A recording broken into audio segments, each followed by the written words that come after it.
Hi, welcome to another episode of the Lucas Podcast. We have today Rachel and Grace once again, right? In today's podcast, we're going to be speaking about how to actually apply for a course, to study in a course in a public university. So I would like to let Rachel and Grace to introduce themselves first, right? Rachel, would you go ahead? Hi everyone, I'm Rachel. I did A levels on August 2019 intake. I'll be attending for medicine this month. Thank you, Rachel. Grace. Hi everyone, I'm Grace. I also did my A levels uh, in August 2019 and I'm entering this October for medicine. Yep. Right. Congrats to both of you, Rachel and Grace. Right. So yeah, very nice to have both of you today to actually share experiences on how you actually get to know that you can actually apply to a public institution in Malaysia, and of course to maybe help certain students who are wondering, whether they can actually apply and how to go about in this particular direction. So yes, Rachel, how do you actually find out that as an A level student, how you can actually apply to a public university in Malaysia, Rachel? So I have been in organizations where I have been in contact with seniors who have entered public universities such as UKM, from being an A level student. So that's when I got familiarized with the application process. But I think I've always known that I could apply because when I wanted to do medicine, I just searched up the websites, the school websites. So you can see in the entry requirement, they actually accept A levels. And then uh, in terms of the application process, I got a lot of help from senior staff to know how to go about it. Yeah, I actually got to know about the pathway to Rachel because I decided to do medicine quite late. It was after my A levels. Yeah. All right. So yeah, which particular website do you need to go through, yeah, Rachel, to Uh, find out more information about this? it actually is just the official website of the school that you're looking into. Like if you're interested in UM, just go to UM website. You can just go to UKM website. Yeah.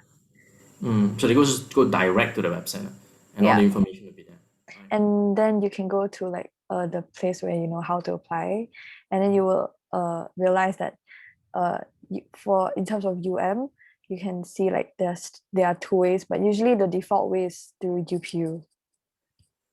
Like the Why website is would sorry. why is that through UPU, and and what's the difference between applying through UPU and through direct application? So for because we as local students we have the opportunity to apply via UPU. So UPU is a general channel for all the public universities in Malaysia. So you just apply once and you can select a few schools that you're interested and the course that you're interested in, and your application will be sent out to all of the schools, something like UCAS as well, but for Malaysia public universities. And the fees for if you get through UPU, the fees for your degree will be very heavily subsidized by the government. So compared to if you go into it direct intake, which you will be paying full fees, you actually it's more affordable. How much of a difference, Rachel, in terms of fees applying to UPU and as well as the direct entry? As speaking from what I know, because I'm in medicine, the fees for direct intake will be around 300K. And then if you get into UPU, one sem is only like 1,000 ish. So in total, it'd be like 14K. So it's a really big difference, more than half. Yeah. Wow, that's a big difference, right? All right. So, wow, hearing this, I'm sure there is actually going to be more competition, right? Getting entry to the course that you want to apply for through UPU. Is it true, Rachel? What are the process that you have to go through, to get selected to do the course that you want to do in the institution that you wanted? I think the selection process is the same between if you apply to UPU and direct intake. However, like through UPU, you have a larger pool of students because there are also like there's like plenty of metric students, STPM students, A levels, and other foundations. So there's a large pool of students, but so that's why it's more competitive. But direct intake and UPU, we go through the same process. We have to do our Bmat. We have to go through the interview. We have same entry requirements. So I would say it's almost the same. But UPU, the main thing about UPU is you have to really take note of the dates, because the dates start pretty early in the year, and the registration will close, and then you will get shortlisted if you get an interview, and then the process is quite long. It started around January, and then we only got to know that we got into UM in September. Yep. Wow. Mhm. You applied in January itself, so like basically like a 9 months wait, yeah. So Rachel, how was the interview process? This year we couldn't have any face-to-face interviews, so our interview this year was in the form of task submission.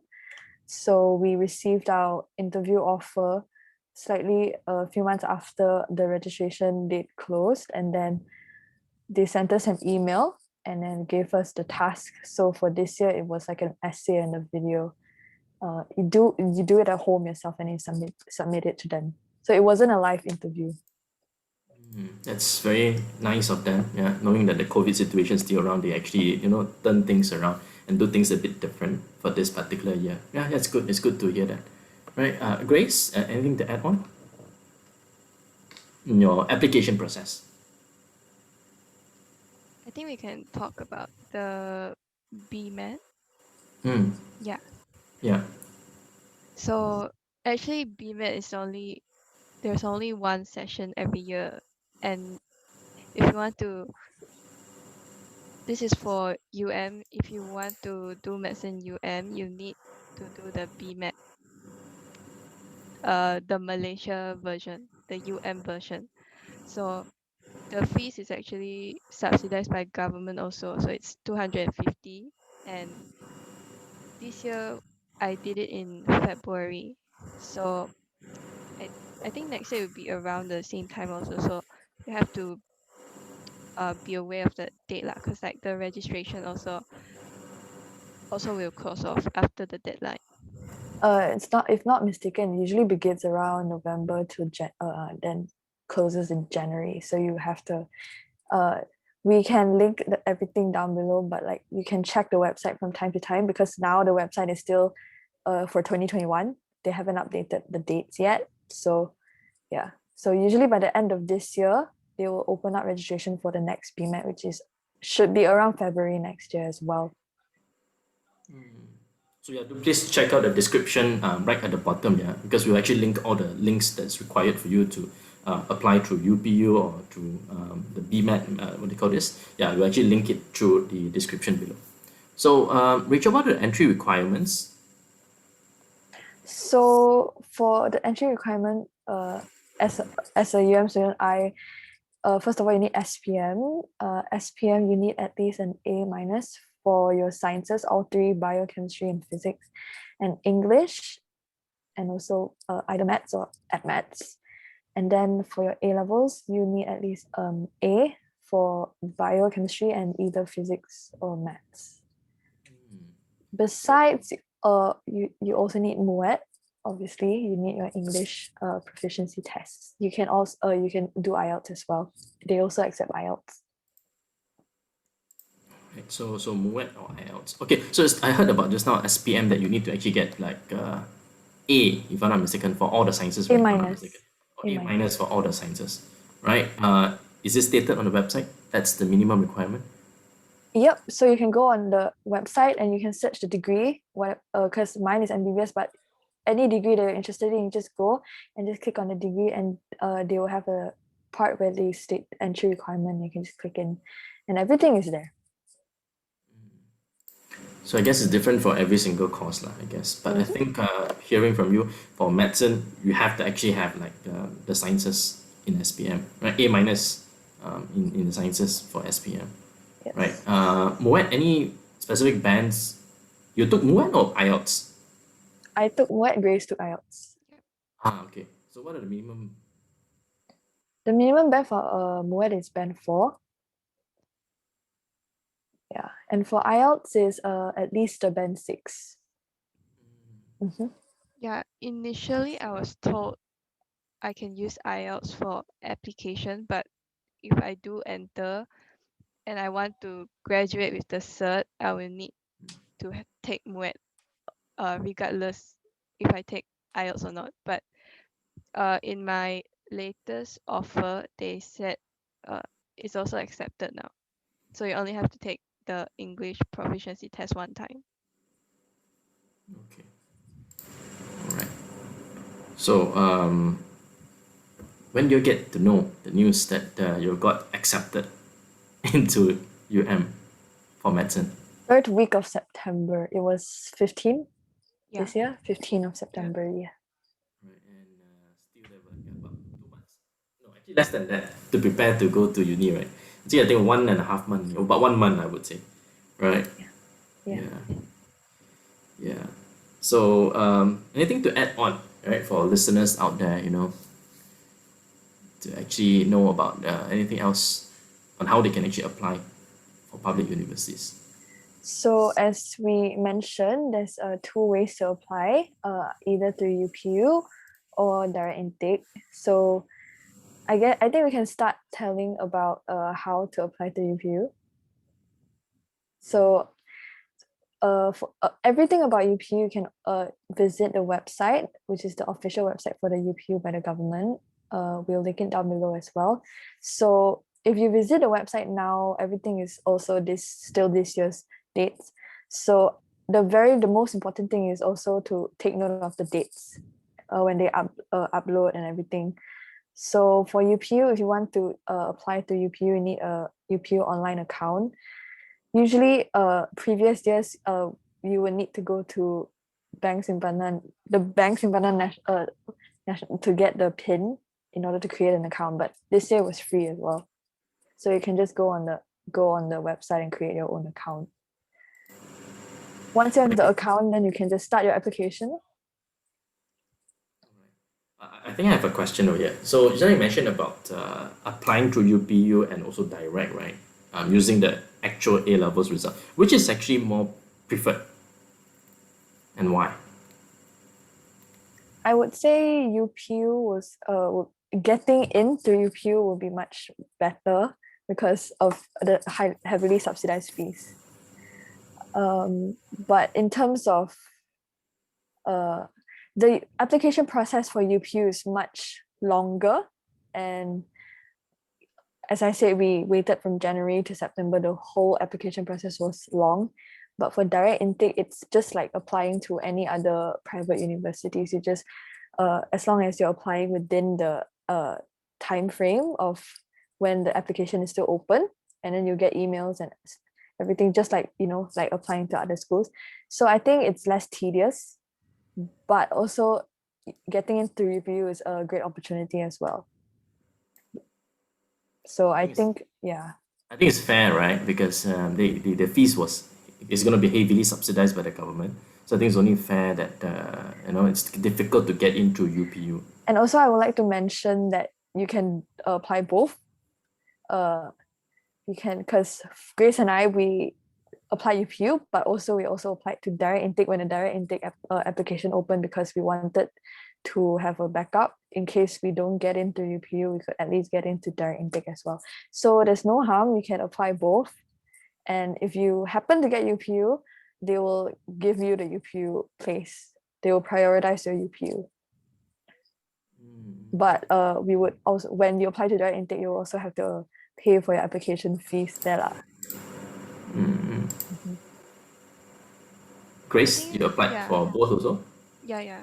I think Rachel can add on the one where she applied with only AS results. That part. Yeah, so Grace had her final results ready when UPU application opened. So she applied, because ultimately they still want to look at your final results in order to let you in. So at the time, I only had my AS results because I was going to sit for my A2 only in May, but the application already started in January, and it ended in April, I think, around there. So I have no choice. I have to apply to AS. They don't. You can't use trials in or anything in the UPU. There's only one column for you to put your results. It's like it's quite systematic. It's just you just key in every column there, the UPU website, and you just key in every column they have and upload the documents accordingly. So I had only my AS results, so I put in my AS results. And then this year they open up for us to, there's a kemas kini period around August, or yeah, somewhere around August, where they open up the website again for us to update our documents. So I had my A2 results then, so I uploaded my A2 results on the website. So yeah, everything regarding UPU must use the actual result, the full results. Yeah. Not your trials result, not just AS result. It has to be the full results, right? Yeah. Full A levels results. But I would say just apply with the latest results that you have on hand, because at the time it was for me AS. So yeah, just apply using your latest. Previously, I don't think that they opened up the kemas kini thing. Previous years they didn't have that. So I was also really concerned that it will affect my chances as well, because I've also heard stories that they really don't let you in if you only have AS. So I think, but this year I think a lot of people have their final results affected because they couldn't sit for the exams as well, for I think maybe due to the pandemic. So I was STPM students, I think. Yeah. Also, you STPM can also, result was released change your later. choices, I think, Yeah, during the kemas kini.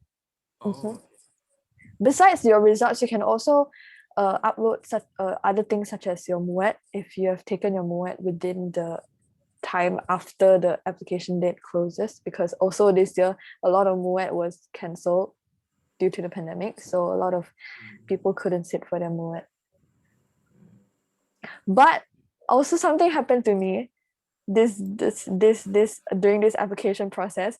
So basically, because I sat for my MUET before around April, I got it done and over with. Also, pro tip: just get everything done before. Just sit for your MUET as early as you can, so you can just have the cert ready and to upload whenever they need it. But yeah, so when I applied for my UPU, my MUET results weren't out yet. I didn't have the cert, but in the UPU website, they had a choice for you to pick. You will upload your results earlier, or like to be updated, something like that. Like they didn't. It wasn't a need. It wasn't compulsory to have your MUET results there and then. They allowed you to upload it after. But when the interview after they shortlisted, I wasn't shortlisted. Grace actually got her interview and I didn't get my interview. So I was really upset. And then I emailed the school, and then I found out that they said that I didn't upload my MUET. And then I was like, what? And then I talked to them and I sent them my MUET results, because I already had my MUET results. And then after that, they offered me my interview. And then yeah, so I think also, if anything, you can always email the school. Yeah, because I didn't know why I didn't get shortlisted, because I thought I met all the entry requirements. So if you have questions like that, you just don't keep quiet, but you have to ask. Yeah, just email the school. And UM was quite responsive as well, which is great. Yeah. The admission team under the Faculty of Medicine. Yep. Okay, so to be proactive, if anything, it seems not right, just email them directly. Right. Okay. Grace, anything to add? Also, I think for like A-level students, you really have to like self-time because everyone is doing different things. Some people want to go overseas, some people want to do private local, and then you want to do your degree at a public university. So you have to really time yourself, especially with Muet. I actually missed my Muet because Muet on demand, there's only one center for Muet on demand in Sarawak, and Muet takes 3 months to come up with the result, and the whole process is it kept getting delayed. And actually my Muet that I registered for, it was supposed to be in June, but I'm gonna have it like 25th of October. so I'm not gonna attend the exam. Instead, I took IELTS, and luckily that accept IELTS. So really time yourself lah. Muet still, I think still prefer like if you take Muet because they will prefer Muet. So yeah. Okay. All right. Okay. So anything to add on from both of you for those students who actually would want to explore this option to apply to public universities in Malaysia? I think we covered most of it already because most important thing is that you need to check the website regularly, right? Like what Rachel mentioned just now, you need to check. I think by end of the year, is it November, December? That's the period of time where they update the website for the following year's application, correct? Yeah. Mm-hmm. Take note of the dates. Yeah. Yeah. And also, if you're planning to apply to medicine and planning to do medicine in UM, definitely take note of Bmat. Yeah. And Bmat is something that you should also prepare for. It is entrance examination that it's quite challenging in some ways. Yeah. So it's definitely good to have practice. So also, as Grace said, time yourself for all of these, like Muet, if Bmat, if you're planning to do medicine UM. Yeah. BMAT exam, there's only once a year, is it? Rachel, Yeah. is that right? Once a year. So if you miss that, you can't get into UM for that year. I see. But when do you took your BMAT exam? February 20th of February this year. Grace the same as well, I guess. Yeah. Only one session. Wow, Rachel, And you're actually doing all this, during your preparation for A2 exams. Yeah, right after AS last year, November, I started practicing BMAT non-stop. And then that's what I did first. I put A2 on hold first.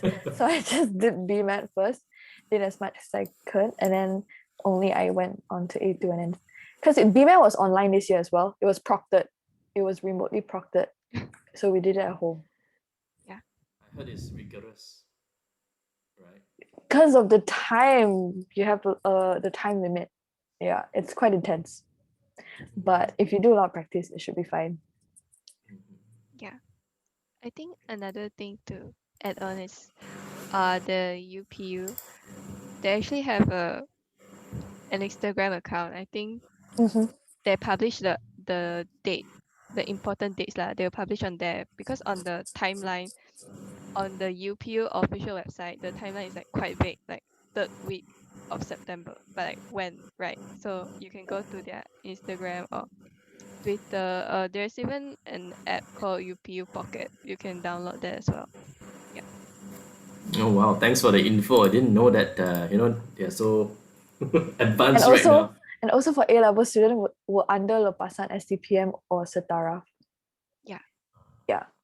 If you're wondering. So like we're under the category F within the Lepasan STPM Setara. STPM Setara, yeah. STPM equivalent lah. STPM equivalent. Yeah. Okay. All right. Anything else that we need to let our listeners know? I think we can also touch on direct intake as well. If you searched on the schools that you're interested in, such as UQM, pretty sure there's a few other schools that have direct intake. You just say, I think the entry requirement is the same. And you just apply it through their own website. like for they have like an entire different like department just for direct intake. So then for us, we also created an account and then uploaded everything. And for direct intake, you can apply using your AS results. You can apply using your AS results or your forecast, and then they will still give you an interview, and then you just have to submit your final results later. And you have to have a pay your application fee, and then again your interview offer will be notified via email as well. And also this year, because Grace and I, we applied both UPU and direct intake, we actually did 2 different interviews. Oh, okay. Mhm. Which one was harder? Second one. Was it the same or was it the same? The direct intake one was harder. Oh, okay. All right. I see. I think Okay. Yeah. Yeah. Grace, go ahead. No, I think the direct intake, the questions, because the first task is you have to write a reflective essay on an excerpt. I think the direct intake one was a little bit more like philosophical. Deep. Yeah. Deep. Does the interview happen on the same time? They give you a span of 3 days to complete the task. Oh, direct intake. I think the direct It was intake is shorter like for 1 direct day intake. short Yeah. from the UP one. Trying to speed things up, I think. Yeah, because it was actually really tight as well. Yeah. Yeah, and there are like thousands of applicants applying, right? Mm-hmm. All over Malaysia, because they need to let students know whether they get in or not, so they can make prior arrangement. Like Grace, you need to make your arrangement, right, to fly over from Sarawak. Yeah. Okay. So yeah, any last words or tips, for students who will be interested in applying to public universities in the coming years? I think just don't listen to anyone that tells you A levels, you don't really stand a chance, you don't waste your time, don't apply. I mean, just try, there's no harm trying. Yeah. I think we applied to UPU kind of like, just to try our luck. We didn't expect to like get in as well. And then like I wasn't expecting a lot of us to get in. I think there's a few other students from Taylor's who got in as well. Yeah. Okay, that's good. That's good to know. Yeah. Because Yeah. usually those who actually studied A levels will actually will take different pathways, to continue the studies. Yeah, it's good to know that we I can also I heard from NG, there's her friend also got into for econs, UPU as well. There you hear it, right? Yeah. Listeners outside, right? So yeah, you can actually get entry to public universities. Grace?